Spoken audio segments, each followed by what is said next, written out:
Bar das Palmeiras era isso. Era um lugar em que muitas pessoas sonhavam ao mesmo tempo. Talvez tenha sido o primeiro sítio onde se juntou esse tipo de convivência de música e política. Aqui, para nós, vinhamos com a utopia do punk, de querer fazer a revolução aqui, cheirava a revolução e a diferença. Não inventámos este princípio da política e da festa em simultâneo, mas acho que conseguimos vivê-lo como mais ninguém viveu. Os concertos eram coisas absolutamente incríveis. Uma banda que quisesse ser conhecida e ter um currículo como deve ser, tinha que ter passado por ali. E foi a primeira vez que peguei num acordeão assim a tocar, assim para mais do que 5 pessoas, não é? Que era a banda na altura. E era um lugar também um bocadinho, já na altura, lendário. Já era um lugar em que às vezes outras pessoas fora daqui já pensavam, ei, lá acontece isto, não é? E não acontecia, mas pronto, era assim, já havia mitos, não é? Já havia coisas que se dizia que aconteciam, ei, lá, fazem umas festas, não sei o quê. E o pessoal dizia, pois é verdade. As reuniões para a Tropa Não, juntar aqui o João Ribas, o João Peste, os Rádio Macau, tudo na mesma sala, tudo a discutir quase pacificamente. Às vezes a coisa corria mal. E aqui neste sítio foi onde o João Ribas enfiou uma chapada no João Peste. Aqui neste preciso o João Peste estava aqui sentado, o João Ribas estava aqui e espetinho um chapadão. Tempos do caraças, pô. E já não vinha aqui há muitos anos. Vais ouvir risos, piadas, anedotas, momentos loucos, engraçados, quase surreais. Mas não te deixes enganar pelo tom nem pela euforia das memórias. Esta história é uma tragédia. Lembro-me de entrar nessas escadas à direita e estarem 2 pessoas a fazer amor. Portanto, havia coisas completamente impensáveis. Aquela casa de banho às vezes era uma coisa medonha, porque, portanto, parece havia uma reunião na sala, como já havia grandes reuniões na casa de banho. Casa de banho era um ex-libris aqui, mas é que era mesmo.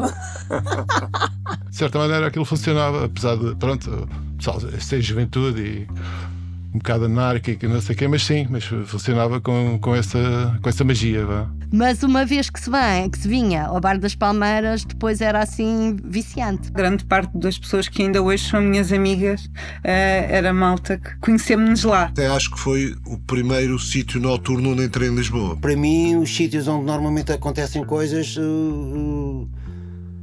costumo dizer que são a minha universidade. Este era um deles. Não há um dia que passe que eu não me lembro. E não, em qualquer altura ouço qualquer coisa que me transporta para aqueles muitos concertos que dei. Meu primeiro livro, o lançamento foi lá, em Caixa Negra, avião desviado por ataque terrorista. Palmeiras era o último sítio, era o último ponto de encontro quase da malta que saía dos bares e era ali que se encontrava no final da noite. E pronto, tenho essa ideia de estar assim um bocado aflita, mas de repente tudo acontece e surge e estamos a cantar e a dançar e a tocar e era isso. E vivíamos a vida como ninguém. Realmente apaixonei-me muito por aquele sítio e pronto, e depois ele acabou de repente. Esta é a nova temporada de Palmeiras, um palácio em revolução. Eu chamo-me Joana Louçã e esta série foi feita com o Miguel Bordal. E desta vez convenci-o a que se ouça a sua voz também. Criação sonora e produção sonora de Gui Caligari. Esta é a 2ª temporada e, se ainda não ouviste a primeira, convido-te a espreitar primeiro os 3 episódios, antes de vires para os anos 80 connosco.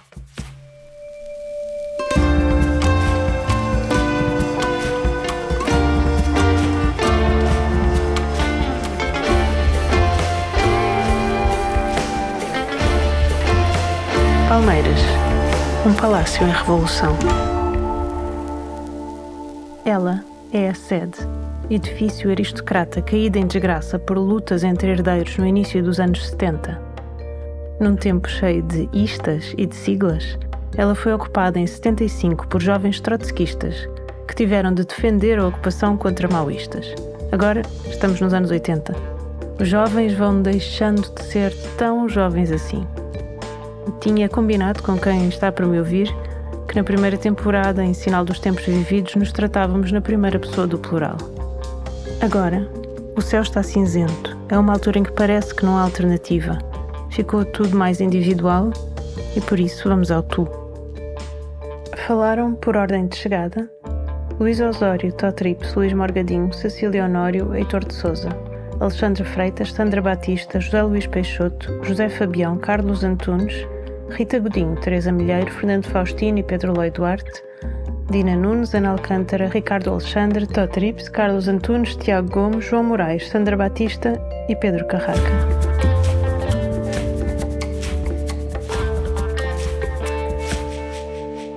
Como é que tu foste lá parar a primeira vez? Então, pronto, a primeira vez fui com o meu irmão, fomos assistir, eu acho que íamos assistir a um ensaio de uns amigos dele. Eu acho que era aqueles concertos que havia à noite, nas Palmeiras. E era alguém amigo do meu irmão, era o Small, ele foi fotógrafo dos chutes e dos censurados, dos pesticidas, então estava no meio das bandas todas. Nós parávamos no Bairro Alto, num bar que era o Gingão, basicamente todos os dias da semana, fazíamos lá a vida, pelo menos a parte noturna, à tarde ensaiávamos, à noite íamos para o Gingão, e a determinada altura começou-se a falar que havia ali no Martim Muniz um sítio do PSR, porque também havia pessoas do PSR que nós conhecíamos bem e que passavam lá pelo Gingão, como por exemplo o Bolsos, e começámos a ter essa informação de que aquilo ia funcionar como um bar e que eventualmente até se poderia lá tocar. E então passámos a frequentar também as Palmeiras, nesse intuito de beber um copo com os amigos e ouvir música e estar com pessoas que nos diziam alguma coisa. E lembro-me de começar a ir lá assim nesse cenário, mesmo antes de tocar, depois mais tarde tocámos lá também.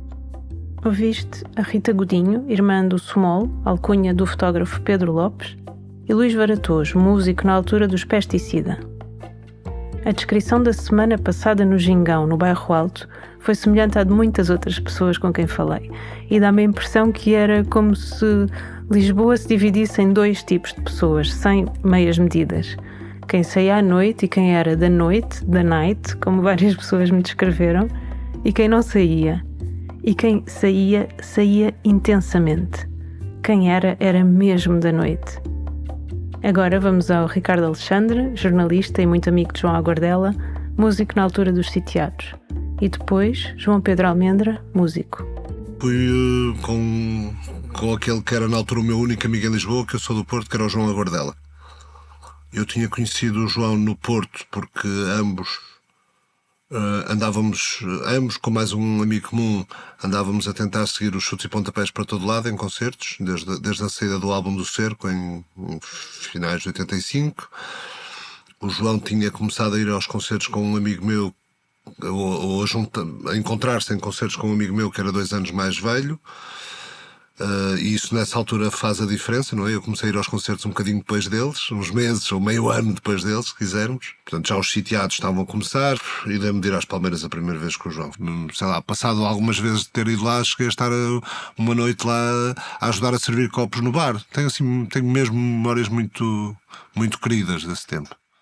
Mas quando a gente lá ia um bocado para ver a gente batia à porta, pronto, eles lá nos outros naquele espírito, que aquilo até era engraçado, assim, um bocado aquelas cenas ao princípio, um bocado utópico, a gente já sabe, aquelas cenas um bocado Che Guevaras e o que é, ali um bocado o princípio, o pessoal está-se ali a organizar, pronto, mas com uma cena cultural, não havia ali ensinado, pronto, como foi até ao princípio. E aí, se calhar, ao 25 de Abril, formaram-se assim uma data de células assim mais ativistas mesmo, e eles queriam até dinamizar aquilo. Tinha um espaço interessante, a casa era bem antiga, um palácio para aquilo, século XIX.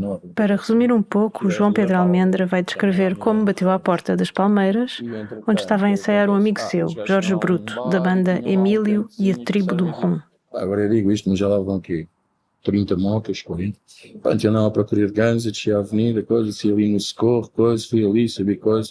Jorge, coisa, bati lá à porta, sala de ensaio, pá, desculpa aí pessoal, coisa.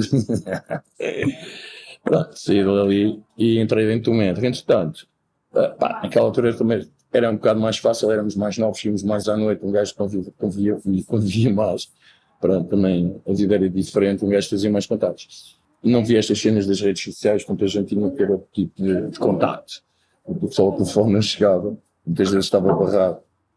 Acontece que eu entro dentro do metro e aparece-me um fulano que era o Miguel Escada, putz, chaval novo. Pá, de coisa, comprei um Fostex, pá, queria fazer uma maquete, não sei o quê. Eu tinha acabado de sair da sala e já, pá, vê lá se talvez de alguém queria gravar uma maquete. Eu entro dentro do metro, bem, entro dentro do metro, sento com o fone, Miguel, bora. Já não deu para sair, saímos no Recife, bora para trás. E o gajo, Fónix, outra vez tu. Não, olha, presente, Miguel Escada, presente, Jorge Brutos, entenda-se, pá, até lá. Foi um bocado assim, gravaram a primeira maquete. Depois, a partir daí, o pessoal começou-se a juntar lá mais. E assim nasceu a primeira maquete de Emílio e a Tribo do Rum. Por enorme coincidência, encontrei na loja da Groovy Records uma versão recentemente editada de um disco deles pela editora da própria Groovy.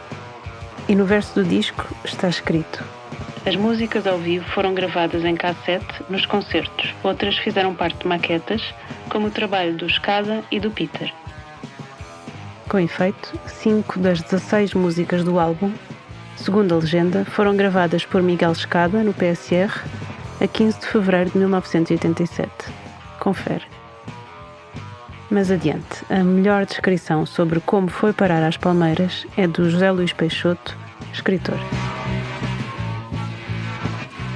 As primeiras vezes que eu cá vim parar foram, agora vistas a esta distância, muito engraçadas, porque eu vivia no Alto Alentejo, né? Mas lá no contexto da minha aldeia eu era uma figura assim um bocadinho fora do... José Luís ouvia música pesada, o que na segunda metade dos anos 80, no Alto Alentejo, era raro, e tinha o cabelo comprido. Imagina, se tivesse sido uns 15 anos antes era até se calhar comum, mas naquela altura ali do fim dos anos 80 e naquele contexto era uma coisa fora do vulgar.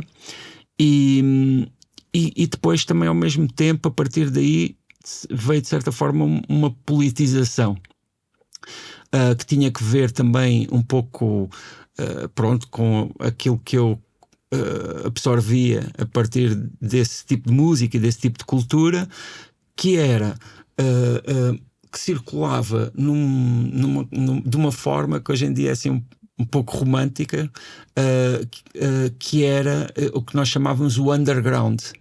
Porquê? Porque existia toda uma rede de publicações, fanzines, fotocópias, pessoas que gravavam cassetes, bandas que faziam demotapes e que trocavam todas essas coisas pelo correio. Uhum.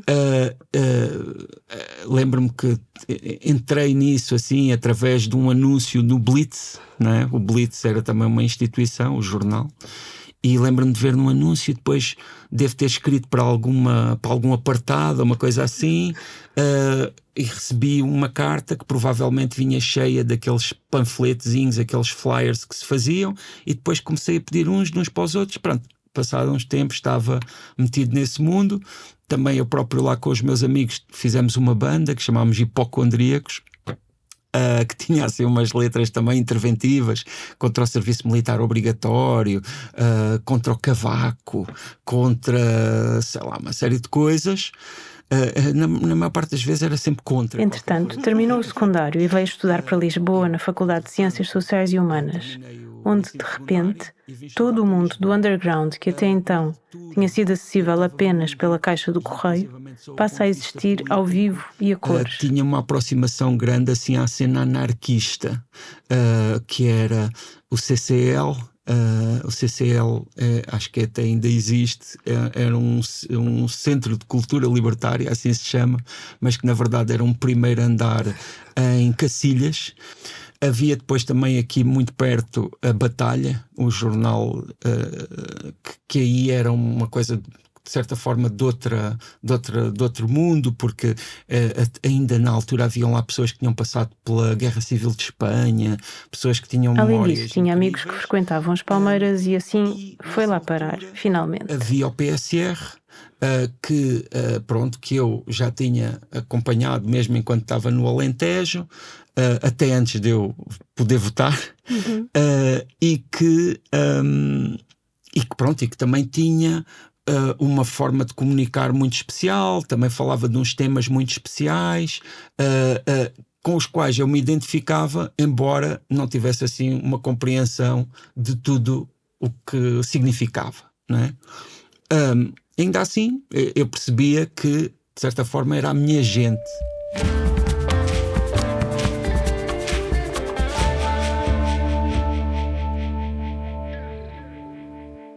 E ali era possível. Nós encontrávamos, nós fazíamos a festa. Estas são as pessoas com quem eu e o Miguel conversámos para fazer este podcast, a falar todas ao mesmo tempo. Foram 44 pessoas, uma média de 43 minutos por entrevista, um total de 1874 minutos, mais de 31 horas. Uma loucura. Há uns anos atrás fiz um curso de podcast no Senjor, que faz formação profissional para jornalistas e outras pessoas que tais. E numa das aulas, Francisco Sena Santos dizia que na escrita para áudio ou para conteúdos áudio, como não temos o suporte visual que permite muitos atalhos, é preciso levar as pessoas pela mão, mostrar-lhes o que estão a ouvir. Eu gostei muito dessa ideia, mas nesta temporada vai ser impossível levar-te pela mão. Vais ouvir demasiadas vozes, vai ser caótico em alguns momentos. Eu vou tentar explicar-te quem é quem, mas aviso já que vai haver alturas em que não vou conseguir. No fundo, vai ser um bocadinho como eram as noites nas Palmeiras. E para ilustrar aquilo que eu quero dizer e para perceberes o que podia acontecer uma vez aberta aquela porta, vais ouvir Heitor de Sousa, José Luís Peixoto, Fernando Faustino e Pedro Eloy Duarte. E depois Tó Trips, Luís Borgadinho, Sandra Batista, na altura a começar a tocar em sitiados, Fernando Faustino e Pedro Eloy Duarte, um pouco todos misturados, mas o tema justifica-o. Por aqui passaram grandes bandas e grandes concertos, centenas de pessoas, nunca havia mais ninguém. As bandas às vezes estavam num estradozinho ou então estavam mesmo no chão e estava ali a acontecer um concerto mesmo. Se tu fores lá e olhares para aquela salinha, pensas, como é que podia estar aqui um concerto com uma banda completa, não é? E no entanto, grandes concertos que ali assisti. E havia sempre público, havia sempre gente, fosse qual fosse a banda. Sim, porque aquilo era tal coisa, um gajo pegava um nome, na altura não me lembro, devia ser 6 escudos, tinhas direito a uma cerveja, assim, uma coisa desse tipo. Pagava-se, já não me lembro. Acho que sim. Era assim uma coisa simbólica, sim. Lembro uma história com o baterista dos Lulu, com o Slems, que já cá não está, que estávamos cá dentro do concerto e alguém vem dizer, e ele tinha um Mini já assim meio mais velho e tinha estacionado mesmo aqui à porta assim aqui no passeio, em frente ao gradeamento, e veio um gajo dizer, foda-se, Slems, está ali um punk a partir do carro todo e não sei o quê, e nós fomos lá fora e estava um puto punk a partir os farolins ao pontapé, estás a ver, com as botas da tropa, e ele disse, manda aqui mais uns pontapés, e ele disse, e o Slems era assim um gajo enorme, estás a ver, ele disse assim, mas esse carro é meu, e a partir daí vou contar mais. É engraçado o que tu contas isto aqui, era tudo muito medo, ou seja, tu nunca sabias o que é que ia acontecer uma noite aqui. É sempre uma. Sim, não normalmente. Sim. Isso faz, sei lá, hoje em dia tu vais a um concerto e as pessoas portam-se bem, não é? E nessa altura havia sempre confusão. Qualquer sítio que tu fosses de concertos havia sempre confusão. Mas isso fazia parte, estás a ver? Isso fazia parte da maneira de estar das pessoas. E tu achas? Eu não estou a dizer que eu não andava à porrada com ninguém, mas havia sempre grupos, ou havia sempre. Mas só para fazer, não sei se faz sentido o paralelo, mas achas que isso tem a ver um bocadinho com logo a seguir ao pré, que ia ver o pessoal ainda ter uma noção de o pessoal a querer a querer libertar-se de certos pesos do passado e hoje em dia já está tudo mais calmo e que se calhar até precisávamos era um bocadinho. Sim, não, há uma coisa que eu também sou dessa opinião. Acho que hoje em dia precisava-se de uma coisa mais. Vou ter um pouco dessa rebeldia, vá. Porque às vezes acho que é tudo muito pacífico, mas pronto. Mas se calhar é outra maneira de fazer as coisas, não é? Também não gosto de ser o velho do Restelo. Assim, na altura eu acho que também não é isso, não havia nada, estás a ver? E depois também havia aquelas influências lá de fora, depois também a cena do punk tinha a ver com isso, não é? Do No Future, sei lá, o pessoal estava a tocar e o pessoal a escarrar em cima, sei lá. Hoje em dia isso é impensável veres isso, ou ninguém faz isso. Eu não estou a dizer que era fixe fazer isso, mas era uma cena que acontecia muito. O Todd Trips ontem estava-me a dizer que nos concertos, de vez em quando, havia pessoas a escarrar para quem estava a tocar. Sim. Era normal escarrar-se quem estava a tocar, não havia grande respeito por quem vinha de facto mostrar a sua musicalidade e a sua poética. Acho que no fundo competíamos todos um bocadinho uns com os outros e olhávamos para as medalhas que ficavam a seguir ao escarrar como prémios, porque às vezes eram vedetas e ídolos nossos que nos escarravam em cima, e isso era lindo, então guardavam-se essas medalhas. Era uma bênção. Forma estranha de vida. Não, eu apanho mais as latas, garrafas, que acho que é depois a partir daí que é proibido levarmos latas e garrafas para espetáculos.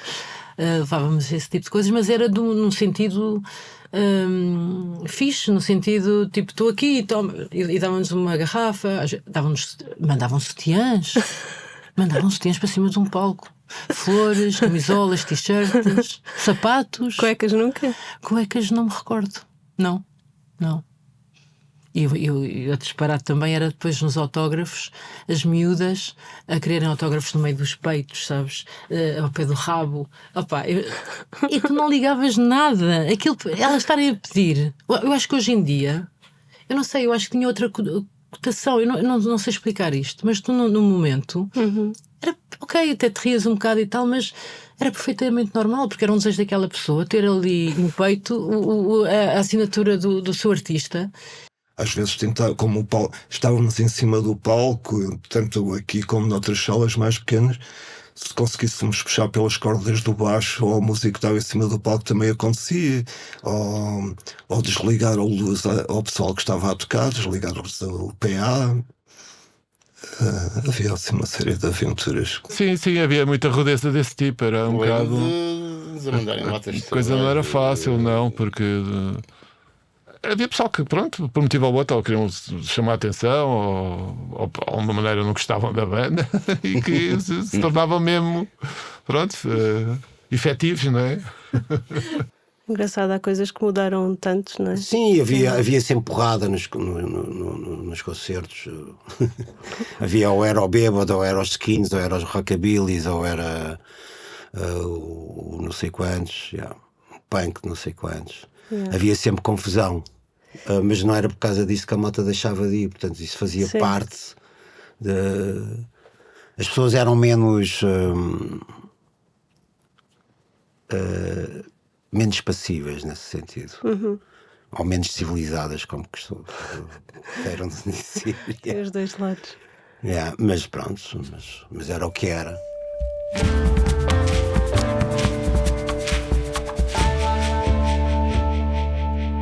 Agora que já tens uma ideia do que poderia acontecer durante os concertos, falta-te saber como é que eles eram. E se nos anos 70 havia uma enorme criatividade nas siglas dos partidos marxistas-leninistas que se formaram, nos anos 80 os nomes das bandas não lhes ficaram muito atrás.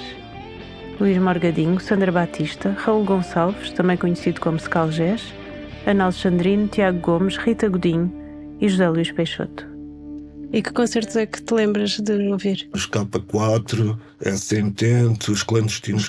Os clandestinos, os Condenação Pacífica. A banda do Totrips também, os Examen Sacristi, dos Bastardos do Cardeal. Havia os Tropa Morta. Por exemplo, lembro-me de ter jantado lá com o Totrips e com a banda quando eles tocaram com o projeto que tocou pouquíssimas vezes, que eram as Limpas Chaminés. O Escasso Crónico. Uma banda que era um estado de sítio. E era para ter ido lá tocar, só que a minha banda lá que começou a tocar nessa altura, o primeiro concerto que demos foi em 1990. Foi numa fase de transição, que é, ainda entreguei uma maquete no Rock and Roll, mas não Este cheguei é a o tocar João lá Moraes, porque também já foi conhecido no como fecho o do Gajo, que tocava na altura em Corrosão Caótica. Depois Scalgés, Luís Morgadinho, Paulo Pena, Carlos Antunes e Luís Branco. Pesticidas. Também vi aqui um ou dois espetáculos dos Blind. Blind, Sangue e os Ossos, Los Tomates. Eu vi aqui concertos muito bons de pessoas de quem não esperava ouvir concertos muito bons aqui. Estou-me a lembrar, por exemplo, os Afonsinhos do Condado. Deram um concerto extraordinário aqui, com Estás a ouvir o José Fabião, que tocava nos Clandestinos, e segue-se um coro com Sandra Batista, Paulo Pena, Heitor de Souza, Luís Morgadinho, Carlos Antunes e novamente o Paulo Pena. E na janela do cantinho, lá na baía da janela, estava o Tomás Pimentel, creio eu, e outros, a tocar sopros. Isto sem PA, sem nada, era som direto, quase. Foi uma coisa extraordinária. Eu conheci o João Ribas no Bar das Palmeiras, mas não me recordo verdadeiramente do espetáculo, mas sei que ele tocou.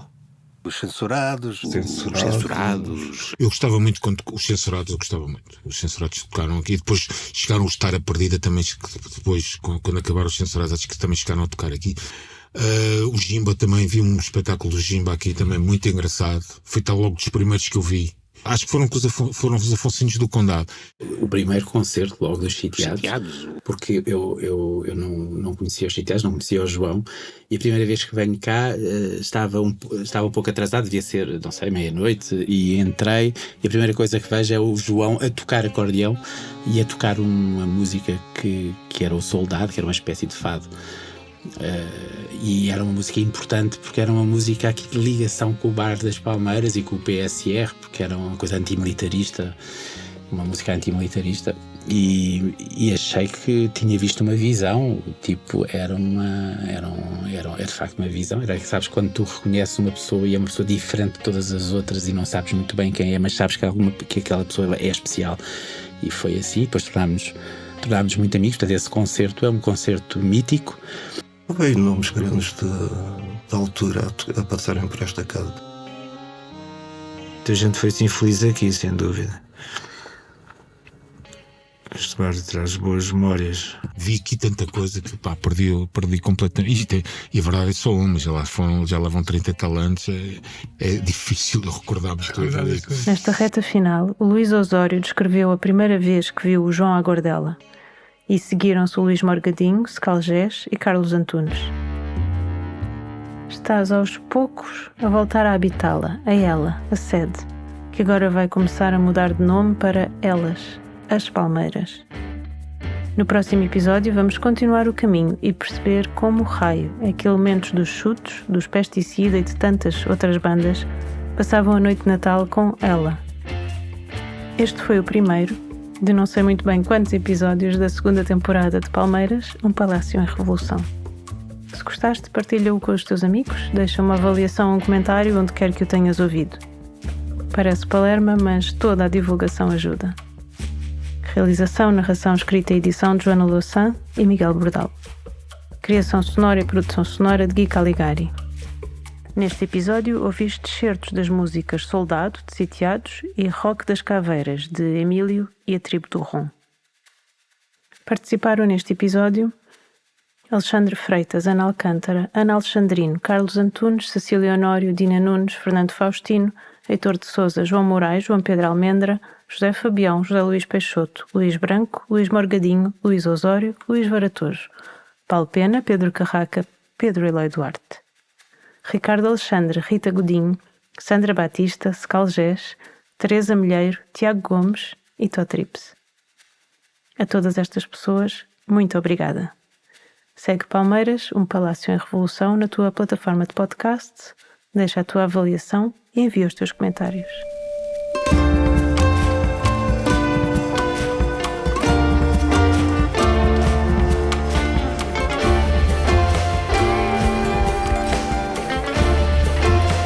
Palmeiras, um palácio em revolução.